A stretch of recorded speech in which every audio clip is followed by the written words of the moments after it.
Good atmosphere out there. Love the game. I think fans did a great job supporting us in the game. Team, I think you saw a tale of two halves, in my opinion. I think you saw what a team can do in the first half. It's not totally focused or it presses itself. And I don't think focus was the issue. I think it just pressed. It wants to go out and show you how it plays well so bad. In the second half, when the team relaxes, it plays up to its capabilities. And still had mistakes. Still had silly things. I mean, we had so many motion penalties, giving up third and long, not winning field position battles, putting ourselves behind the eight ball. We did that against a very good football team. That front seven on defense is really good. Skill guys on offense, quarterback, and we overcame it. We have to get better. I mean, I'm excited how we competed in the game. I'm excited how we kept poised and come back. I'm not happy that we got to learn to put those things away. We've got to learn to put those things away. But we're getting there. Again, we just got to keep evolving. This team keeps evolving into what it does. We're a work in progress. Keep learning every week. Keep trying to take another part of the game, get a little better. Go on to next week. Hopefully it's enough. We got to learn to trust the process. Don't get caught up in results. Don't get caught up in the scoreboard. Forget all that thing and just live in the moment. Live and control what you can control. Trust the process of what we got. And we have guys that are still learning that. But I'm going to tell you what, they want to learn. And they're giving their heart and souls in what they're doing week in, week out. Our goal is to keep continuing to evolve. I said it all year. We got to keep evolving. We got to get better each week. We got to just keep progressing, and it's part of our game that we really are. You know, we can't let being good get in the way of trying to be elite. And what I mean by that is worrying about trying to do this or just go play. Go play. I know that sounds crazy, but that's our only goal right now. That's all I care about. And learning to take that off of ourselves and just play, I call it mind-free, heart-full. Play with the guy beside you, see things, react, and play. And don't worry about circumstances or trying to do too good. You know what I'm saying? I mean, guys want to do everything just perfect. You're going to do it perfect, but you're going to make a few mistakes. But you got to play fast and go. But, great team effort. Way to come back. For a lot of points in the second half. Big time drives in the second half by the offense, I think, going out. Dalvin made an incredible run to start things off. I mean, Dalvin. I don't know what to say. I can't sit there with my mouth open. I mean, he just makes play after play. But what a competitor in the moments, catching the ball. Thought Everett really stepped up in that game. I mean, took care of the football. Well, I was proud of him. He made the plays when they were there, but he threw the ball away when they weren't. I mean, getting us out of tough situations, scenarios. And he wasn't perfect. He left some things out there. But, man, just those drives, the poise, and how to manage the clock. The offense at the end, even when they scored, hit that big touchdown, taking that drive all the way down, eating the clock with 4 minutes to go. What was it, about 7 minute drive? That last drive? I don't remember exactly what it was. And we scored, finished it off with a touchdown, got up 3 scores. I mean, extremely proud of the defense played well. We got a lot of pressure on the quarterback. That guy, he never really beat us with his legs a lot in the game. We pressured him, got sacked. He made some scrambles and made some plays, but we got him on the ground a lot. They made a couple plays. They hit that last play, but it was a good football team. I knew going in, but we're still evolving, and but just very proud of them. Another good win. Got to get better. Go play Georgia Tech next week. Question? Jimbo, what changed in that second half, both on offense and defense? Poise. One word, poise. Relax. Control what you can control. That's the play you're playing at the moment. Don't try too hard. Just do your job. Do what I'm asked to do and do it for the guy beside you. I know that sounds crazy, but that's exactly what happened. At what point did you see the guys relax? Was it after Dalvin's touchdown run, or when No, and I mean, they come right back and made a big drive right there. We had a couple. I think we're having too many penalties. Too many young, inexperienced emotions, hitting a quarterback late, some things was on that. But I didn't ever see him. I didn't. Let's say I saw them relax, but the intensity and the focus just going to be themselves that second half. I just felt. What did you tell them at halftime? That I was disappointed in the first half because it had nothing to do with the opponent in a bad. I don't mean that in a bad way. I mean, they played a great game. They were part of it, a big reason. But it was us with silly penalties, self-inflicted wounds, and that I'm not mad at them, but I'm not happy with them, and they're selling themselves short because they don't have any clue how they don't respect how good they really are. They don't know how good they are. They're a really good team. If they'll relax and play, can do whatever it wants to do. I said, at the end of the day, I can motivate you, I can talk to you, I can give you all the words of encouragement. At the end of the day, you got to make your mind up to do it. Jimbo, I need to play. I'm going to put my feet in the ground. I'm going to do what I'm coached to do. I'm going to remember what coach says to do, know what the guy beside me and do it. Then I'm going to get back in the huddle and do it again. And that's simple. Jimbo, how close did you come when Dalvin pulled up after that pass reception in the second quarter and went right to the training table. How close do you think it was to maybe sitting him down for a little while? I think he came out and said he felt he just got tight.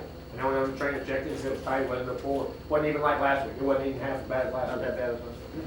How was So, it different from the South Florida halftime when you just tell them to have fun this when you told them just to relax? because, you got to start evolving.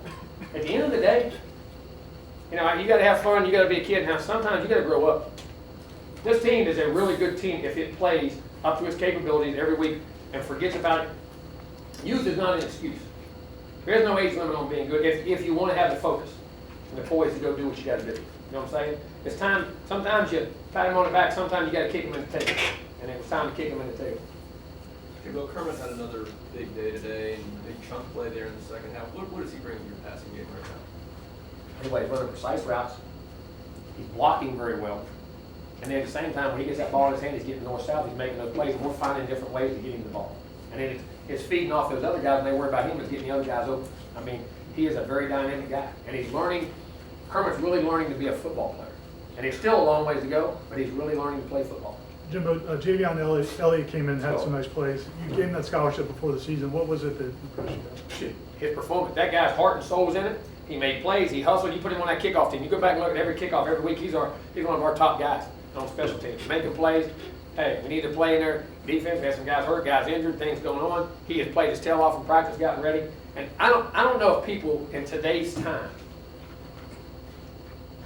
with as many people playing football, and the walk-ons in the old days we rewarded very high, but trying to get on the field at an elite level at a school like this, with the way we recruit, to walk on to here, to get a scholarship, and to go out and make plays on special teams, and then go play with those guys on defense and make a play in a big game and kind of help turn that thing around.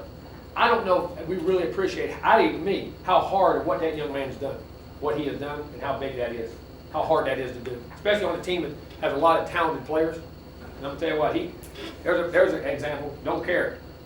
I'm just gonna go play and earn his respect. And our teammates love it. Our team loves it. How was Trey Marshall? Injury, I can't tell. We'll have to wait and see, but it don't look good. Jimbo, everyone was so pressured even in the second half. Everyone was making plays, he was pressured the whole game, but yet still another game with no turnovers through 6 games under the pressure he's under. That's good. Thanks, appreciate it. I mean, just talk about that ability for him to avoid Well, that. I mean, he's playing aggressive football, but smart football. And that's how if you put yourself in that frame of mind, everybody says make plays. No, don't make plays. Make the plays that are there. Don't foresee plays. Don't try to force plays. This game, if it's there, make it. If it isn't, and what I do with it, I'm missing the safe zone. If I get pressure, I throw it away. Don't be a hero. A hero's guy does his job and is consistent. That's what he's learning to be. He's respecting the game. He's not respecting the ball, but he's respecting the game. Because if you do things right in this game, it rewards you. If you take shortcuts, it'll bite you right in the tail. And he's respecting the game, playing the game. What's there, he's taking, seeing it, and when he's missing that safe zone. If not, he throws it away.